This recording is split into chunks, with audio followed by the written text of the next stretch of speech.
Okay, guys. Hi. I'm sorry to stop recording when I was painting. Um,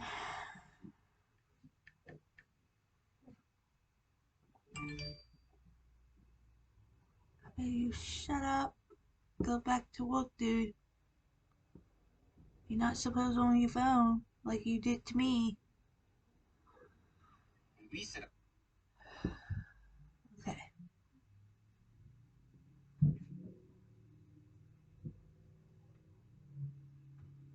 Let's do.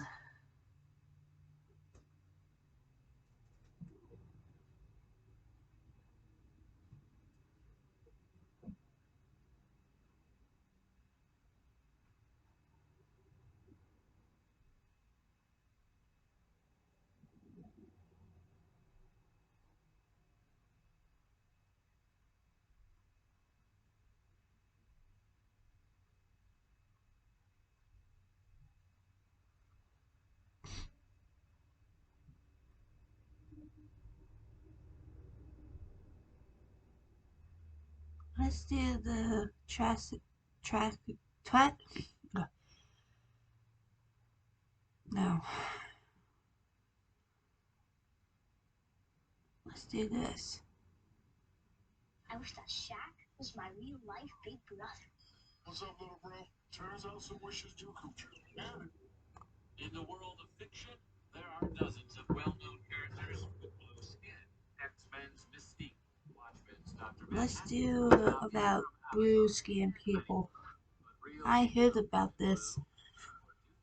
Well, according to first-hand accounts, the Fugate family of eastern Kentucky, particularly those who lived in the early to mid-20th century, had naturally blue skin.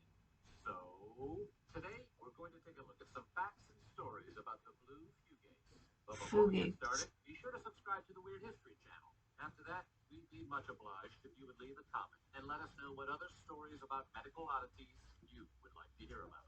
Okay, we recommend you turn on some Miles Davis for this one because it's going to get kind of blue.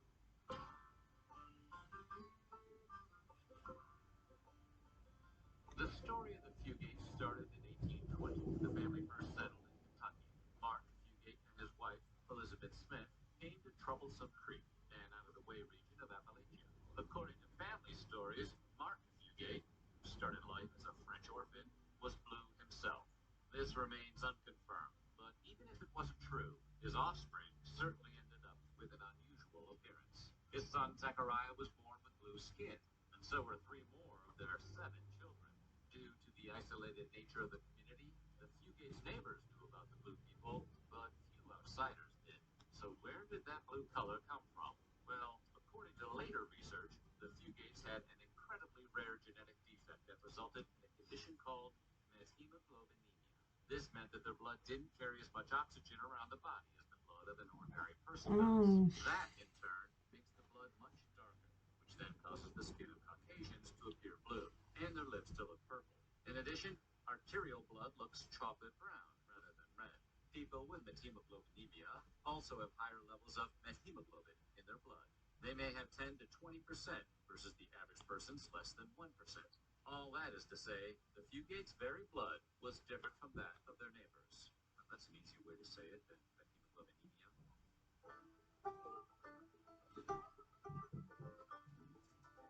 Newsflash, inbreeding is never really a good thing.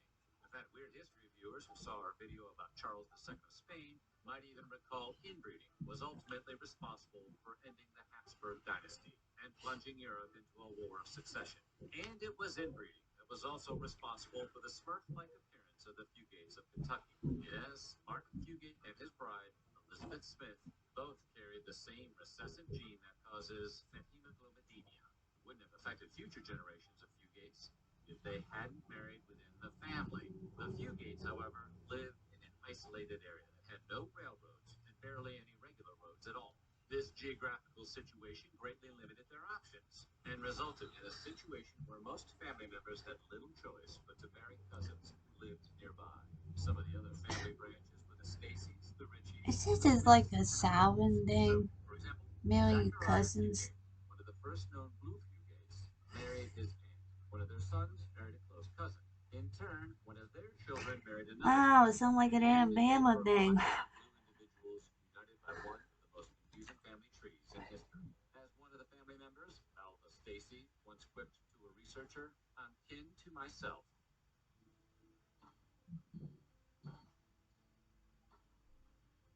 At the end of the 19th century, a man named John Stacy attended church one Sunday in eastern Kentucky. He spotted a young woman and apparently liked what he saw. The two courted, got married, and had 13 children.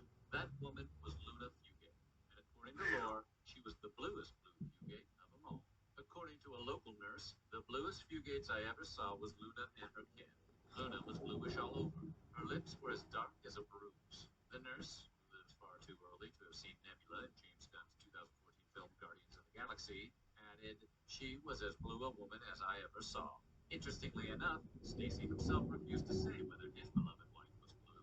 Methemoglobinemia can cause developmental delay and seizures, but the fugates seem to get lucky in this respect. Despite the intense appearance of their blue skin and purple lips, none of the family members suffered poor health or lived in pain. The condition had only a cosmetic effect, though the family Huh. did endure a good deal of psychological pain due to their outsider status. Many of the family lived to a ripe old age, with Luna Stacy bearing 13 children before passing away at 84.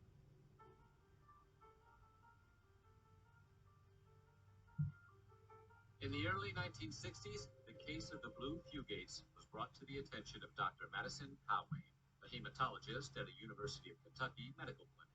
Intrigued by what he heard, Conway began tromping around the hills looking for blue people, eager to learn more about the fugates. During his search for the family, he ran into a nurse named Ruth Pendergrass, who had some first-hand experience with the blue people. According to Pendergrass, she had once been working at the county health department when a blue woman came in asking for a blood test. Pendergrass, who believed the woman was having a heart attack, was terrified by what she saw. "I just knew that patient was going to die right there in the health department." The blue woman, on the other hand, wasn't scared at all. She simply told Pendergrass that her family was the Blue Combses, who lived up on Ball Creek. She was a sister to one of the Fugate women. Pendergrass joined Conway in his hunt, and before too long they met two of the Fugates as well as some blue members of the Combs and Ritchie families. After interviewing the Fugates, Conway concluded their blood must be missing a crucial enzyme. To trigger the blood's natural processes, the doctor decided to inject the affected family members with methylene blue, a dye. Injecting blue people with blue dye to try and normalize their appearance might seem counterintuitive, but it worked. In fact, the cosmetic results were nearly instant. Talking about the experience years later, Kyle Wayne said the treated family members were thrilled to see the blue fade from their skin. For the first time in their lives, they were pink. The solution really was that easy. The effects of the dye were temporary, but Kyle Wayne supplied the Fugates with methylene blue tablets to take every day. The Fugates' blue skin was more than just startling. It was also a clear sign the family had practiced intermarriage. As time went on and people began to discover more about the harmful effects of inbreeding, that blue skin became even more of a stigma. Given many people's tendency to be, jerks, their neighbors were not always kind to the Fugates. In response, the family, understandably, withdrew even more from their tiny community. By the time Dr. Madison Conway contacted the family in the 1960s, it was clear they were all too used to being outcasts. They wouldn't come into the waiting room. You could tell how much it bothered them to be blue.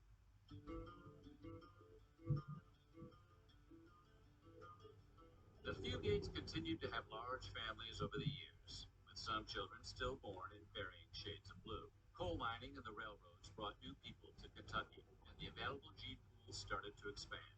In a move that turned out to be best for everyone involved, the Fugates eventually began marrying outside of their family. After some time, the recessive gene receded. The last known blue Fugate was born in 1975. Benji Stacy looked almost purple at birth. The bizarre sight alarmed his doctors so much they immediately had him rushed to the University of Kentucky Medical Center for a blood transfusion. But his grandmother shared the story of her family's unusual lineage, and the medical staff concluded he had simply inherited the Fugate's rare condition. The blue faded from Stacy's skin over the next few weeks, though his lips and nails continued to turn purple when he got cold or angry. So you're probably wondering whether more blue Fugates could ever be born in the future. Well, the answer is a firm maybe. The decline of inbreeding certainly makes it less likely that the recessive gene causing the condition would crop up again.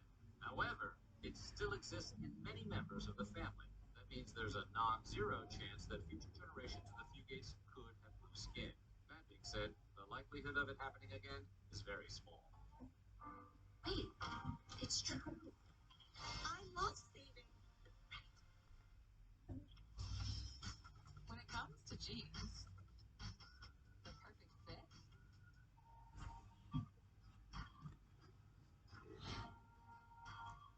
As you might imagine, the Fugate family isn't exactly in a rush to discuss their history of inbreeding and the bizarre genetic legacy it created for them. ABC News did publish a story of the blue Fugates in 2012. When they tried to follow up with the surviving family members, they reported being unable to reach anyone. At least one Fugate descendant is believed to still live in the Appalachia area, and various other families with the condition are scattered throughout the region. But the gene pool that created the situation has significantly dispersed over the years. You almost never see a patient with methemoglobinemia, admits a hematologist from the Mayo Clinic, Dr. Ayalu Teferi. The Blue Men of Lurgan, not to be confused with the intermittently popular Las Vegas act, the Blue Man Group, were Irish brothers who, in 1942, were treated with ascorbic acid and sodium bicarbonate by Dr. James Deany.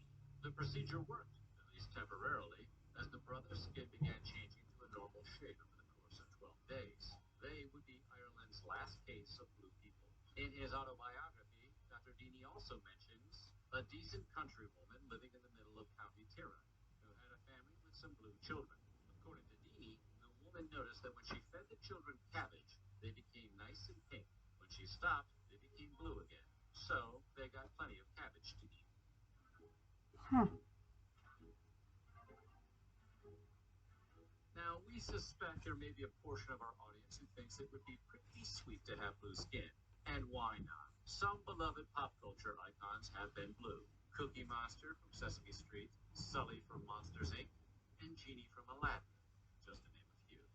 Well, we've got some goodish news for those viewers. Though the Fugates ended up passing down a recessive gene through generations, sharing the continuation of blue-tinged skin and oxygen-deficient blood for generations, there is a way to acquire methemoglobinemia without the gene. When protective enzymes that exist in healthy red blood cells are exposed to oxidizing drugs, nitrates, or other chemicals, they can infiltrate the enzymes and increase methemoglobin levels. Certain foods can cause this in infants, but exposure to chemicals like benzocaine and dapsone generally triggers the condition.